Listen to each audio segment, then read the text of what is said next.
B-2 spirit bomber एक ऐसा jet है जिसे दुनिया का कोई मिसाइल छू भी नहीं सकता। एक ऐसा जेट जो चाहे तो दुनिया का नक्शा ही बदल सकता है। ऐसा जेट जो दुश्मन के रेडार पर सिर्फ एक मक्खी जितना नजर आता है। चाहे जितना ही कॉम्प्लेक्स रेडार नेटवर्क क्यों ना हो, वो इसे डिटेक्ट नहीं कर सकता।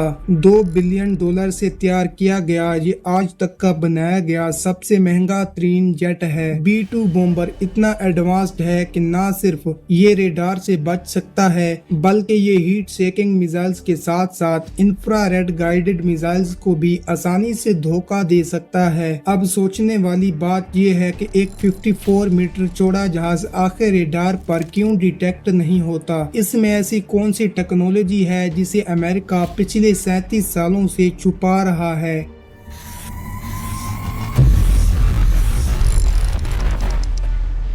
दोस्तों, इस B-2 बॉम्बर को बनाने के पीछे एक ऐसा वाकया है जिसने दुनिया भर में अमेरिका को शर्मिंदा कर दिया था। साल 1956 में दुनिया दो हिस्सों में बंट चुकी थी। एक तरफ था अमेरिका और दूसरी तरफ था सोवियत यूनियन। एक ऐसा बम सिस्टम जिसके अंदर क्या चल रहा है किसी को मालूम नहीं था। इसी बात की फिक्र अमेरिका को खाई जा रही थी, क्योंकि अमेरिका को इस बात का कोई इल्म नहीं था कि सोवियत यूनियन यानी रशिया के पास कितने मिसाइल्स और बॉम्ब्स हैं और इन पर हमला कहां से हो सकता है।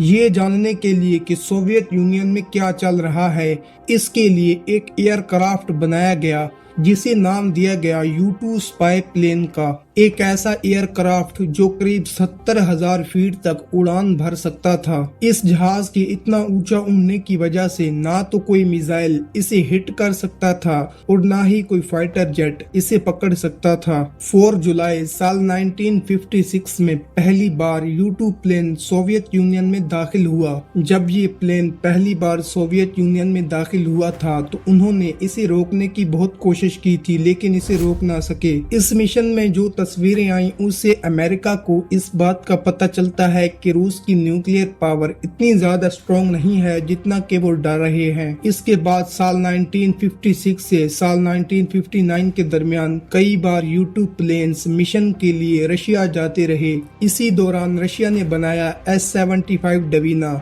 एक ऐसा surface to air missile system जो करीब 80,000 फीट तक टारगेट हिट कर सकता था। 1 मई साल 1960 U-2 प्लेन पाकिस्तान के पेशावर से रशिया की जासूसी के लिए निकला। पूरे रशिया की जासूसी करके जब ये नॉर्वे तक पहुंचा तो रशिया के मिसाइल S-75 ने इसे बुरी तरह हिट किया।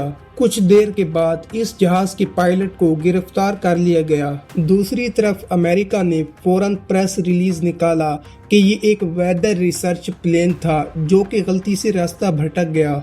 लेकिन जब रशिया ने पायलट और सारी सच्चाई सामने रखी, जिसकी वजह से अमेरिका का झूठ बुरी तरह एक्सपोज हो गया, जिसकी वजह से अमेरिका का सर सारी दुनिया के सामने शर्म से झुक गया।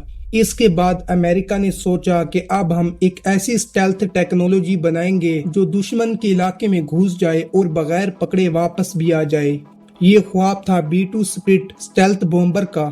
साल 1960 में अमेरिका ने एक अल्ट्रा सीक्रेट प्रोजेक्ट शुरू किया जिसे कहा गया सीनियर आइस प्रोजेक्ट। बाद में इसका नाम बदलकर एडवांस टेक्नोलॉजी बॉम्बर रख दिया गया। इनका मकसद था एक ऐसा प्लेन जिसका रेडार 0 के करीब हो, जिसे जमीन से डिटेक्ट ना किया जा सके, जो न्यूक्लियर बॉम्ब्स ले जा सके और जो 10,000 किलोमीटर से भी दूर मिशन पर जा सके। फिर एक ऐसा प्लेन बनाया गया जिसकी ना ही कोई टेल ना ही कोई वर्टिकल फिन और जिसका इंजन भी अंदर था। ये था B-2 स्पिरिट बॉम्बर।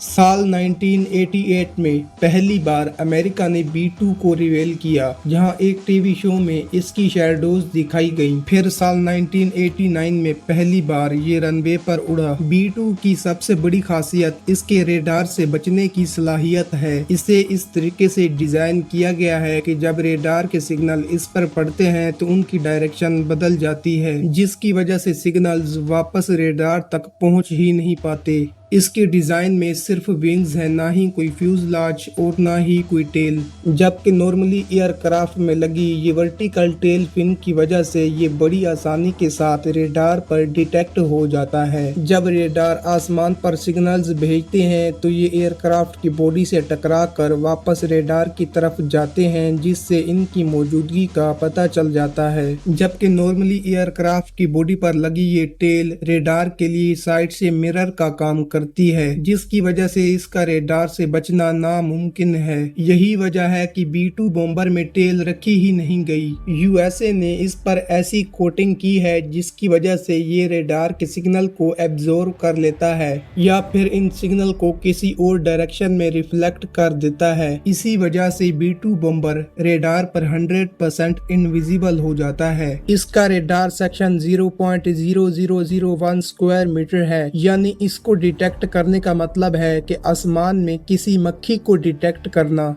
अगर कंपेयर किया जाए तो F-15 एक छोटे कमरे जितना, रफाइल एक बड़े तकिए जितना, जबकि B-2 बॉम्बर इनसे 10 गुना बड़ा होने के बावजूद एक मक्खी जितना नजर आता है। B-2 bomber low heat signature, infrared और हीट सेकिंग मिसाइल्स को भी आसानी से धोखा दे सकता है। नॉर्मली एयर डिफेंस सिस्टम में इंफ्रारेड सर्विलियंस सिस्टम भी होते हैं। ये जेट सिस्टम से पीछे निकलने वाली हीट को डिटेक्ट करके कंफर्म करते हैं और फिर मिसाइल सिस्टम उसी हीट सिग्नेचर पर लॉक किया जाता है। लेकिन B-2 की इंजन इसकी बॉडी के अंदर छुपाए गए हैं ताकि जेट इंजन में कंबस्टन होने के बाद गरमाइश डायरेक्टली बाहर ना निकले, बल्कि इससे पहले बाहर की ठंडी हवा के साथ मिक्स किया जाता है, जिसकी वजह से B-2 बॉम्बर अपने पीछे कोई हीट सिग्नेचर नहीं छोड़ता। जैसे F-16 jet infrared surveillance system में 100 किलोमीटर दूर से डिटेक्ट हो जाता है, तो दूसरी तरफ B-2 बॉम्बर जब तक 10 किलोमीटर की रेंज में ना आए तब तक डिटेक्ट नहीं हो सकता। लेकिन B-2 इतना नीचे उड़ता ही नहीं कि इसे डिटेक्ट किया जा सके। B-2 बॉम्बर 50,000 फीट तक उड़ सकता है। इसके अलावा ये अपने फुल टैंक में 11,000 किलोमीटर का फासला तय कर सकता है। इसके अलावा B-2 के अंदर हाई टेक ECM लगे हुए हैं, यानी इलेक्ट्रॉनिक काउंटर मेजर। ये ECM पहले ये देखते हैं कि दुश्मन के रेडार की फ्रीक्वेंसी क्या है, फिर उसी फ्रीक्वेंसी पर गलत सिग्नल भेजते हैं, जिसकी वजह से B-2 रेडार पर 20 अलग अलग जगहों पर नजर आने लगता है, जबकि असल में वो एक ही जगह पर होता है। B-2 बॉम्बर की बॉडी में ज्यादातर कार्बन ग्रेफाइट मटेरियल का इस्तेमाल हुआ है। B-2 18,000 kg का बारूदी मवाद उठा सकता है। ये अपनी बैली के अंदर 80 GPS गाइडेड बॉम्ब्स ले जा सकता है। और अगर रेंज की बात की जाए तो ये अमेरिका से रशिया जाकर वापस अमेरिका आ सकता है। अगर हवा में ही इसकी रिफ्यूलिंग की जाए तो ये दुनिया के किसी भी कोने में जा सकता है। साल 2001 में अफगानिस्तान वॉर के दौरान B-2 ने अमेरिका से अफगानिस्तान की तरफ 9,500 किलोमीटर का फासला तय किया और अफगानिस्तान में बॉम्बिंग्स की और बिना लैंडिंग के ये वापस चला गया। इसी दौरान सिर्फ एक मिड रिफ्यूलिंग की जरूरत पड़ी। इसी मिशन के दौरान B-2 बॉम्बर लगातार 45 घंटों तक फ्लाई करता रहा। साल 1999 में ऑपरेशन अलाइड फोर्स के दौरान भी इसे सर्बिया में बॉम्बिंग्स के लिए इस्तेमाल किया गया। 2003 में ऑपरेशन इराक और साल 2011 में ऑपरेशन डाउन फ्रीडम और DC में भी B-2 ने लीबिया में बॉम्बिंग्स की। ये किसी भी मौसम और किसी भी कंडीशन में फ्लाई कर सकता है। B-2 बॉम्बर में दुनिया का सबसे कॉम्प्लेक्स कंप्यूटर सिस्टम लगा हुआ है। पायलट सिर्फ कंप्यूटर को कमांड देता है कि टर्न करना है। इसके बाद कंप्यूटर खुद ही पायलट की जरूरत के मुताबिक जहाज को टर्न कर देता है। आज तक सिर्फ 21 B-2 बॉम्बर ही तैयार किए गए हैं और सिर्फ एक जहाज $2 बिलियन से तैयार किया जाता है और ये सारे B-2 बॉम्बर्स अमेरिका के पास हैं और अमेरिका का इस टेक्नोलॉजी को बेचने का दूर दूर तक का कोई इरादा नहीं है। B-2 बॉम्बर सिर्फ 1 घंटे में $1.5 लाख का फ्यूल पी जाता है, जबकि एक नॉर्मल जेट सिर्फ $10,000 का फ्यूल पीता है। हर फ्लाइट के बाद B-2 को सॉफ्ट वॉश किया जाता है और दोबारा से इस पर सीक्रेट स्टेल्थ कोटिंग की जाती है।